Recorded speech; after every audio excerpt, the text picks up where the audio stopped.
સર્વપ્રથમ તો ગઈકાલે પહેલગામની અંદર જે નર રક્ષકો દ્વારા જે નિર્દોષ લોકોની હત્યા કરવામાં આવી છે એ તમામ મૃત્યુ પામે લોકોને ઈશ્વર શાંતિ અર્પે પ્રાર્થના કરું છું.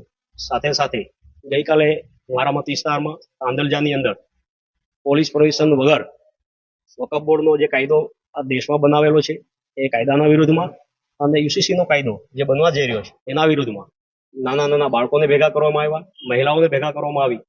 ત્યાં કોઈ પણ જાતની સુરક્ષાની વ્યવસ્થા ના હોય, ના એમ્બ્યુલન્સ, ના ફાયર બ્રિગેડ અને પોલીસની પરમિશન પણ ના હોય, તો આ રીતે ગેરકાયદેસર કાર્ય કરવામાં આવેલું છે.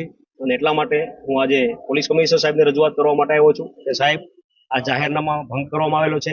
સાથે સાથે એક પત્રિકા પણ એ લોકોએ વાયરલ કરેલી હતી જેમાં લખે છે કે ભાઈ અમે પોલીસ પરમિશન મળી ગયેલ છે. તો આ પણ એક ગેરકાયદેસર કૃત્ય છે. તો આના માટે જેપી રોડ પોલીસ સ્ટેશનના સક્ષમ અધિકારી દ્વારા જાહેરનામા ભંગની અને લોકોને ગેરમાર્ગે દોરવાની જે કોઈ કાયદાકીય કલમો લાગતી હોય એ કાયદાકીય કલમો મુજબ કાર્યવાહી કરવા માટેની મારી માંગણી છે.